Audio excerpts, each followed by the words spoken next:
Welcome to battle number 2 of week number 4 of the FNF Seafoam Isles Draft League. I'm your commentator, Lionhugs, and joining me today is Joe Carlino. Want to go say hi? What's going on, everybody? It's Coach Joe here of the Atlanta Talon Flames. I'm happy to be returning for another fun matchup, and I'm here with my bud, Lion. How you doing, fam? Perfect. Super excited to go ahead and get started. And speaking of, before we go ahead and begin initial thoughts, just want to go ahead and review the Megas and Z Pokemon that are appearing today. So first up, on right side, we do have the Mega Charizard Y, Z Any Tapu Koko, as well as Z Attack Garchomp. And on Lithium side, we do have Z Any Meloetta and no Megas at this time. Joe, do you want to go ahead and get us started with some initial thoughts of these two teams? Yeah, let's get an initial thought on both sides. So we see on Lithium's side, right now she is currently 1-2 after a dominant victory in week 1. She's currently going down the leaderboard. She's currently 10th place in the standings of Seafoam Island with a -3 differential. She gave us a great battle against Ari, who is ironically my next opponent, which should be a good matchup. Little plug there. But she's a very competent battler in her own right. Her Meloetta is a very tough one. She seems to have brought a very defensive-oriented team this week because you can see that she's got a Sun combo in Houndoom and Vileplume. So if that Charizard decides to Mega Evolve in this game, she could Right could inadvertently set up a Chlorophyll on the Vileplume, and not many Pokemon on his side are faster than a Vileplume in the Sun. Hatterene's there, so she's got the Hatterene Steelix, so if they do a Trick Room set, they could potentially do that room. Milotic's okay in Trick Room, but it's more of a bulky Stallmon in a sense. Aurora's is an interesting one. You don't really see Aurora's all that much. I mean, I know I've never seen it. The only time I ever saw it was when I was battling Grant in X and Y, and we tend to forget about X and Y a lot. But, I mean, it seems like a pretty decent mon in its own right. Rock Ice type, Refrigerated ability. I think it gets Snow Warning as its hidden ability. I'm not 100% sure on that one. So if she brings the Snow Warning to negate the drought, that's interesting. But I would more so be thinking, Refrigerate to deal with the Garchomp and the Raticate and the Milotic. Milotic will most likely be dealing with a Freeze Dry, if anything. On right side, this is really a battle of offense and defense. You got the defense on Siren, you got the offense on Reich. And Reich is coming off his battle last week. And that was also a good battle, too, against Actius and the Opal Ascent, where he actually brought himself back to -3. So, fun thing, both teams are -3 differential at 1 and 2. So, this battle could easily decide who gets that extra edge in Seafoam Islands. But, I mean, both sides look really good, really strong teams. They both had a little bit of rough patches in Seafoam Islands in the early goings, but the best part about it is that this is a 10-week season. This league could literally change on a dime, and today could be that day. Yes, we definitely can, and I'm very excited to go ahead and see what actually happens. Something that I've really appreciated about this league, especially I do have experience with the Victory Road Draft League seasons, seasons 1 and 2. I was a participant. I'm also a participant in season 3. And something I really liked is that this first opening season of Seafoam Islands has seen a lot of really interesting strategies and combos and very exciting matches. Not to say that Victory Road doesn't also have those, but the sheer amount of exciting matches that kind of get down to nail-biting excitement seem to happen with a lot of frequency here. So I'm really excited to see what actually happens here. But without further ado, I think we should probably begin. I think our trainers here have been waiting pretty patiently. And before we get started, do you have any predictions for the starters? I'm gonna go with Aurorus versus Coco. I was thinking Coco and actually Steelix, so we'll go ahead and see.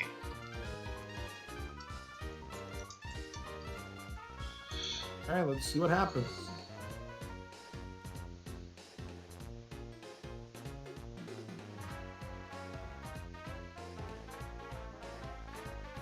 Yeah, with Steelix, I was just thinking potentially maybe like a spike setup, especially since you did notice that. Spikes and oh, go ahead. Could be even a Bronzong, not Bron, Steelix versus Garchomp. Both sides set up rocks. Hmm.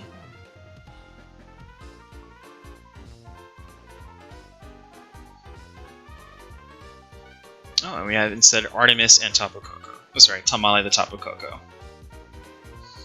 That is a good nickname. And then Artemis, if I'm correct, I think that's like something mythical. I believe that's either Greek or Roman mythology. Yeah, something of that nature, man. I know. Possibly the goddess of like wisdom or the hunt or something. I need a double check.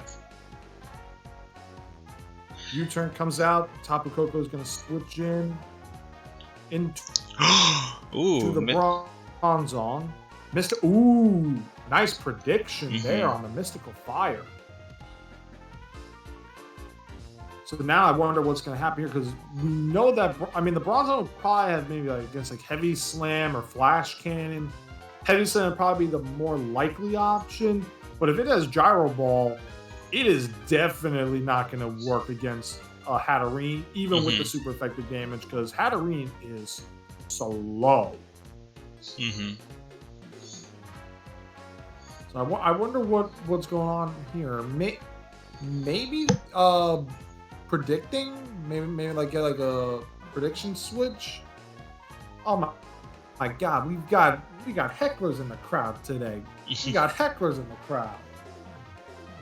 But hey, that's the beauty of this, ladies and gentlemen. We get to have fun with the fans. We get to make you guys have fun while you're watching the battles live.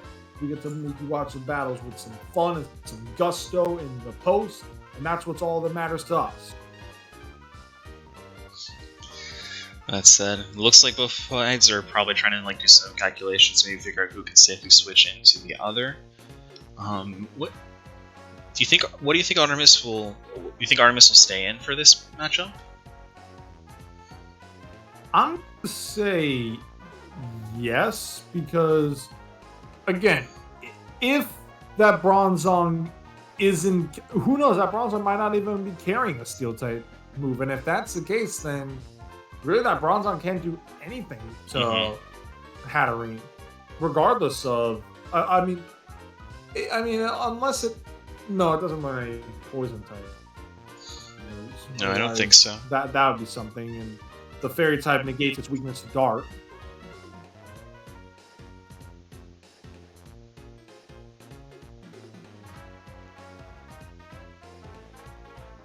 A lot of thinking on both sides. They do not want to give an edge early. Agreed. And as unfortunately it's not showing up on the screen just yet, but somebody made the comment that finally, for once, the Coco user was punished for the momentum move. This never happens. And that is something I've noticed, like in general, like not just in this league, but in others in the past, like, people who tend to use like Tapu Koko, like I guess they just have a knack for pivots. And it looks like the match has continued. Oh, Hatterene could learn that move. That is very, very intriguing. So now, are we going to see the Charizard Y come out here? That was probably also something we should have mentioned, ladies and gentlemen, that Reich's Charizard can only become Mega Charizard Y. It cannot become Mega Charizard X. Right, I do believe I did say that at the beginning, but just in case, this is Reich's Mega Pokemon, Mega Charizard Y. And I don't get the Vindaloo. I don't get that nickname.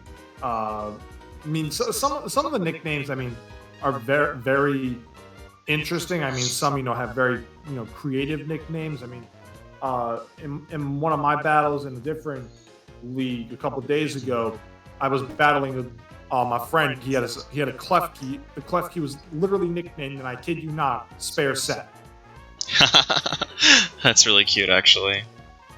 It's probably one of my favorite nicknames for any Pokemon that I've ever seen. I'm really not a nickname person. I never really got into the habit of nicknaming. I just thought, you bring the Pokemon, you battle with them, you have fun. If you give your opponent a good match, then you can hold your head high in a win or in a loss. That's valid. I mean, for example, like Ash, like I don't think he's ever nicknamed any of his Pokemon once. Like it's just literally the Pokemon's name.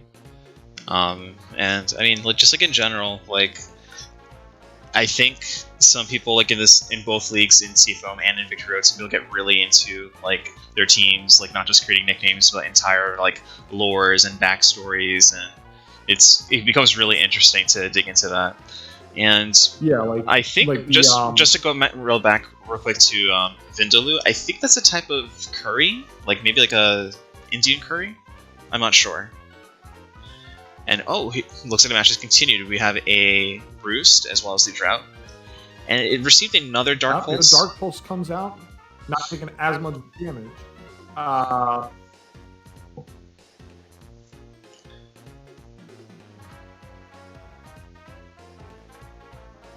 think we're having a little bit of audio on on Lion's side, so I will take over there. I mean, the Drought is good now that that's set up. At the same time, because it is a Mega. And that quick flamethrower in the Drought. We already got our first knockout of the game. All right, the score is 5-6. Now are we going to see the Vileplume, or are we going to see the Houndoom? One of those two is most likely coming out here. And I would think it's going to be the Vileplume to take advantage of that chlorophyll. I would think, but I'm not 100% sure. Especially if it has like a spore, that could help a lot. Otherwise, I mean, Hidden Power Rock on Houndoom might be a good idea. Or depending on how it's invested. That's good. You could even bring out Steelix too. Oh, okay, so Cerberus comes out. The Houndoom, with very good nickname for Houndoom. I mean, it really is based off of Cerberus. So now, I wonder if that Charizard has Air Slash. We know it's got Roost, and we know it's got Flamethrower. So, I wonder what's going to have in there. But we also know that because Unnerved was not activated when Houndoom entered the battle, that means it is most likely a Flash Fire Houndoom.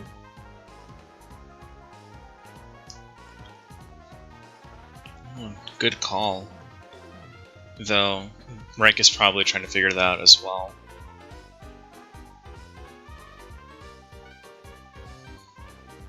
Yep, because Unnerve always activates when it first comes out into the battle. And we know the Tapu Koko is a Z Pokemon, so this is the last turn of Electric Terrain. And if I remember correctly, Electric Terrain doubles speed of Pokemon that are grounded.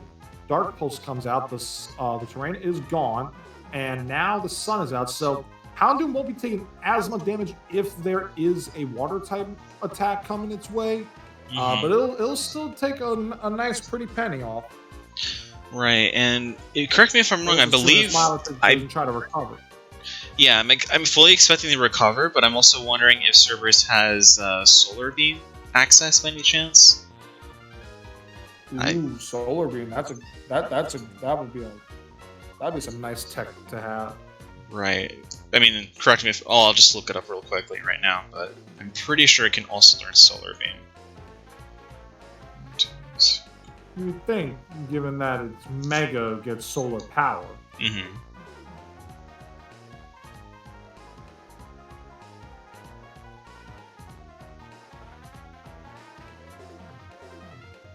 Yep, indeed it can learn Solar Beam. Okay, perfect. Alright, so it's possible that it has it, but I'm not 100% sure. If it does, Reich definitely doesn't want to stay there. We know that he doesn't have Oh, instead another Dark Pulse. Interesting. As expected. So he's just gonna. I think he's just gonna recover one more time and bait out and just wait out the sun. Yeah, that would probably be Reich's best move at this point. Mm-hmm. Vileplume. He comes out. Oh, it actually does a Scald. Alright, so the Sunlight's gone. I mean, Vileplume is still faster than I think it's still faster than Milotic. Milotic's base speed is 80.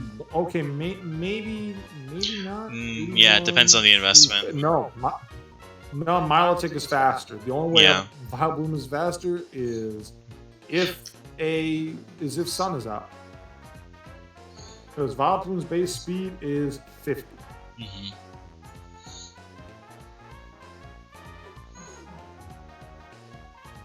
It's also a good matchup in case Milotic tried to do like a Toxic that move, for example, or that turn. Yeah, I've seen the Toxic set, but more so what I've seen is Coil Hypnosis. And there we have that Giga Drain. Tamale comes out and takes it. Recovers through to a Citrus Berry, and it's back at about 60%. There, but now we know that, okay, Life Orb, Citrus Berry, that did a lot of damage there on that Coco, so... I wonder what kind of tech it has to deal with a Grass Poison type in Vileplume. But now we know that if Reich did bring a Z Pokemon, it is that Garchomp. Because since Coco was holding a Citrus Berry. Well, there's no requirement. You can bring the Z Pokemon without the Crystal, so we still technically don't know what Garchomp has. And I wonder right here if Tamale is going to do a Volt Switch, potentially to set up Mega Charizard again with that Drought to take a predicted Grass move. Okay, we see a U-turn. U-turn comes out. And so we get... Ooh, that Resisted still did about 17% damage. Comes in at the cost of the Life Orb. So I think we're going to see a switch here. Probably, I would say maybe the Houndoom comes in here. Agreed. That would be the best bet, especially if it's anticipating like a Psychic type move.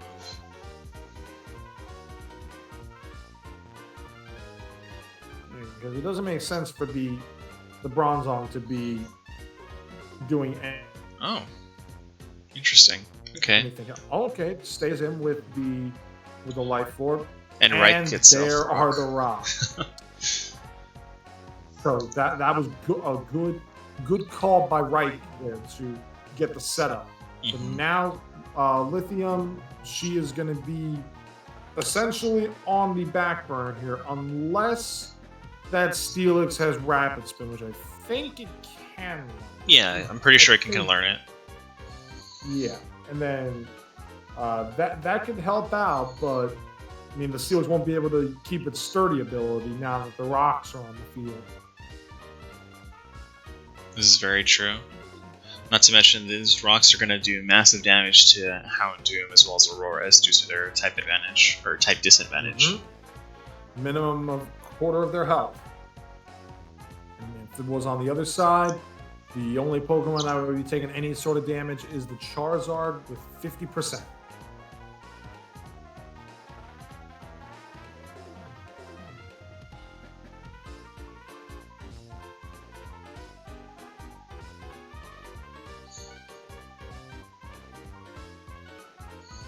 And we do finally have that switch.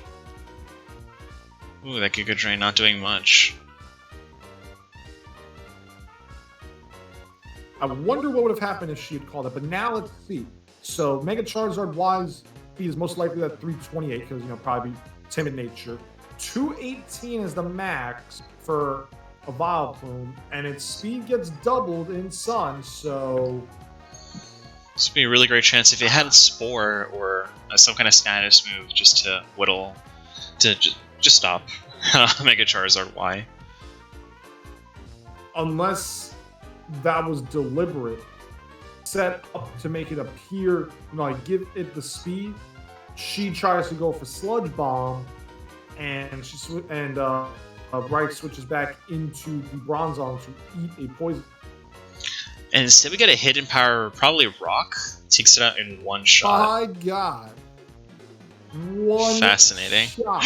Oh my gosh. Ooh, we got ourselves a battle now, ladies and gentlemen. Because that Mega Charizard Y was arguably the best chance Reich had on paper at the cost of inadvertently setting up for Lithium. Yeah, Reich just mentioned in the chat, seems that he forgot Chlorophyll was a thing. Makes sense. It's happened to me before, all the time. I tend to forget people's abilities. Yeah, I mean, I misplayed that a couple times. Like even in my battle, I thought I brought Water Absorb Lapras, and I brought the Shell Armor. Ugh. So, kind of got unfortunate there with some tech, but I mean, you live and you learn. Garchomp comes out, Hakaro, and then Moonblast, nice prediction. And a counter with that Fire Blast. But it does not matter because it is down.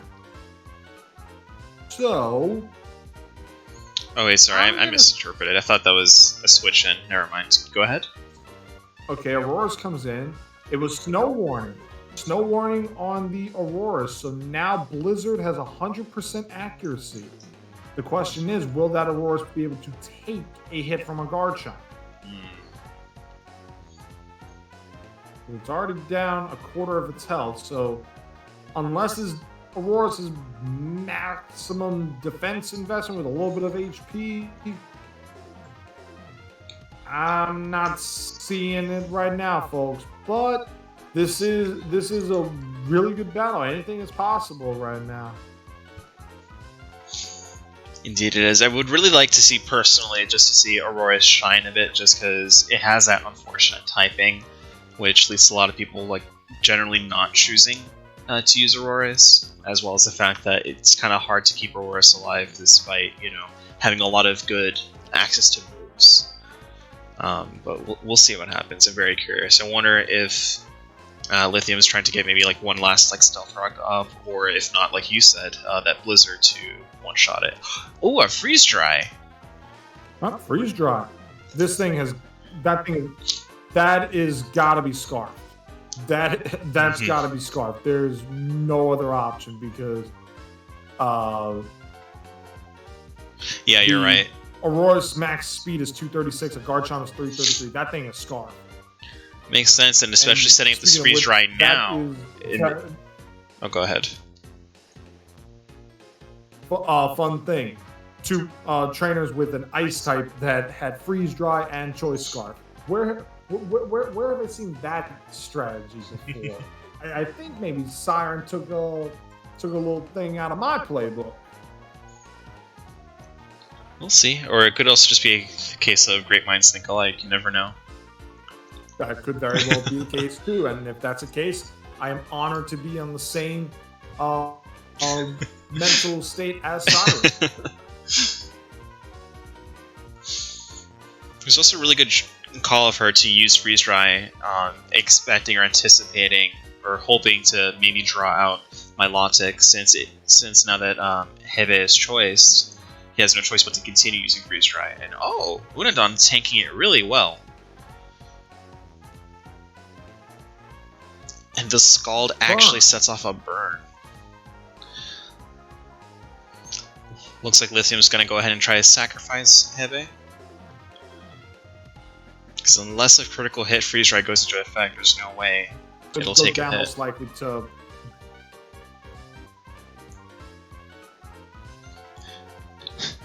Looks like we're at an impasse. If she could get a freeze, that would help out immensely. Agreed. This is Hebe's last move. And Unadon just keeps recovering, comfortable. Is now down due to the burn.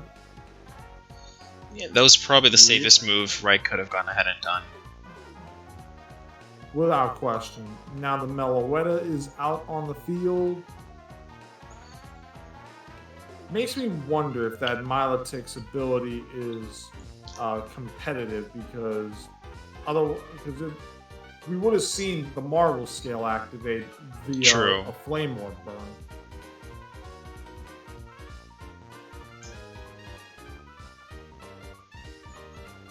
I wonder what kind of Z move Siren could potentially be planning to use if she did decide to go with the Z move on Meloetta.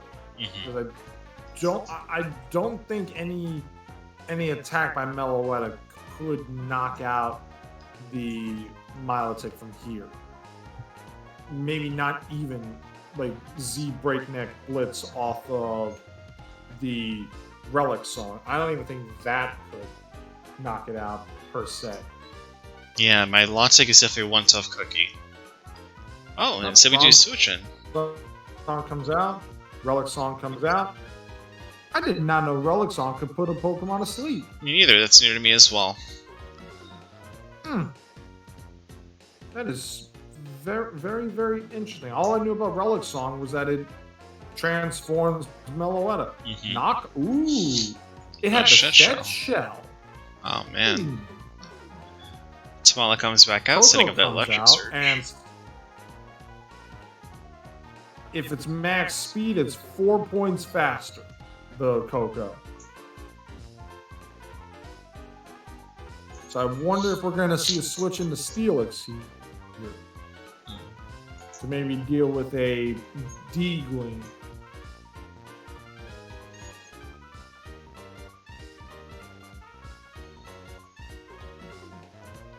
Makes sense, especially if Lithium brought Rapid Spin Steelix, so that would be probably the best time to switch Steelix in. Agreed, entirely there. So I'm going for the attack.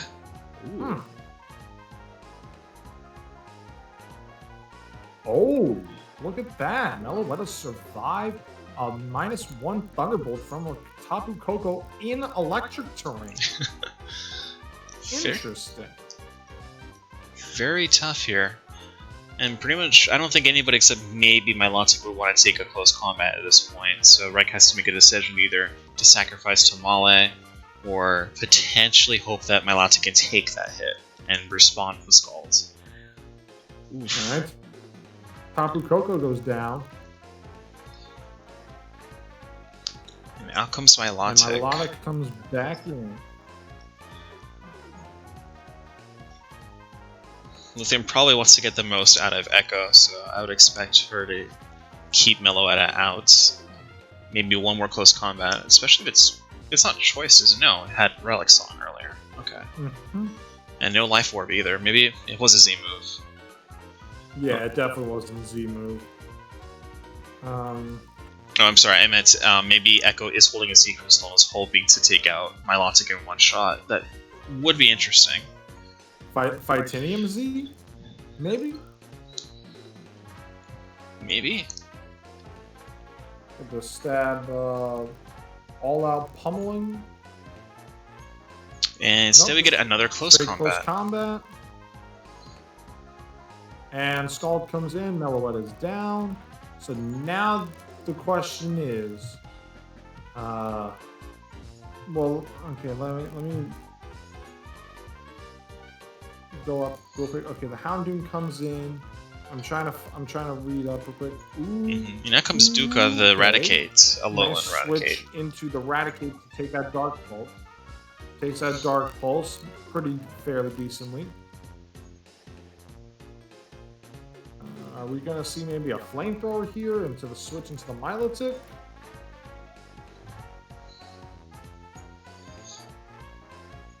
Are they? Do you think Duka is probably, or Duka, I'm not sure how to pronounce that, is holding, or sorry, using a, carrying an Earthquake on its moveset by any chance? I didn't even know Eradicate could learn Earthquake. I knew it could learn Dig, but not Earthquake. Maybe that's what I'm thinking of.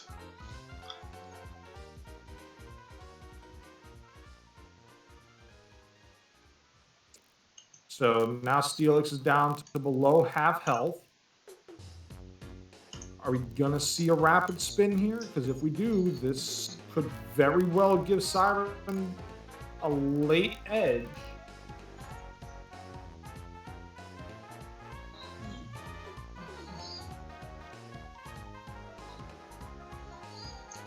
Would certainly help, but I wonder what else could be done here.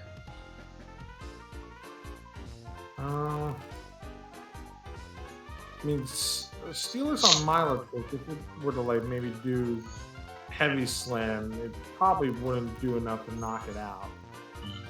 Milotic's pretty hefty in its own right.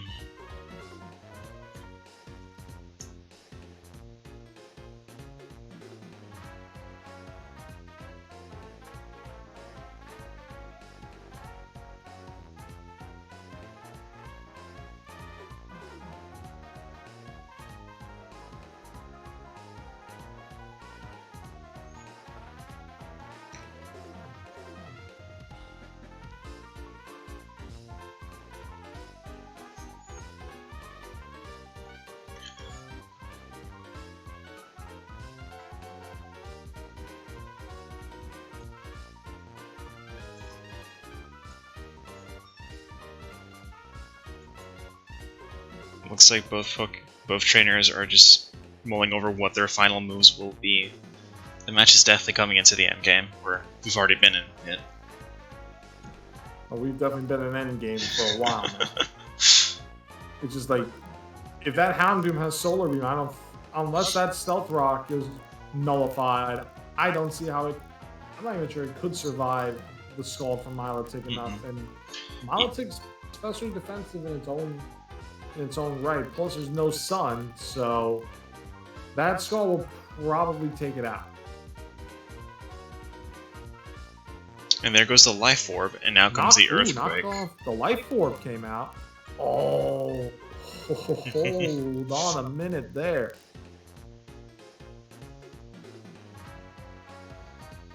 So I wonder now, could we see the rapid spin here? Because Super Fang will only do 16%. Knockoff won't do as much damage. Yeah, if Rapid Spin's gonna come out, this is the move to do it. Depending on what Duka's holding or planning.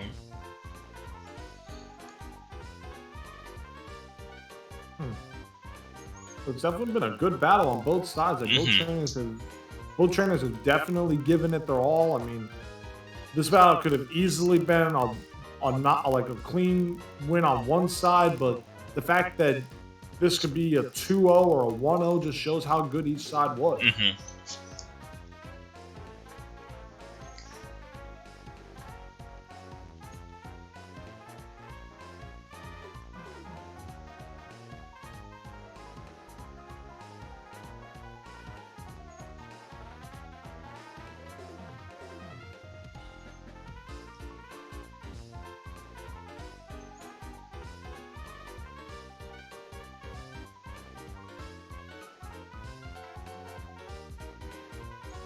Comes out again. The Earthquake comes out. Knockoff was an interesting choice. Super Fang would have actually done more damage. I wonder if Reich realized. Comes out. Earthquake. Ooh. This might be a case of trying to wear out the Recover at this point. That could very well be a very good strategy if need be. A bit long, but instead. There's a Skull. Reich did have the speed advantage, so. On paper, it looks like that's gonna be it, but let's see. Hoping for the Dark Pulse flinch. Did not go through, and that Skull takes it out in one shot. Needed the flinch there. A flinch would have won it for Lithium. That is just. I mean, it was a great battle on both sides. Like, both sides, you cannot take away from either side in that match. No doubt.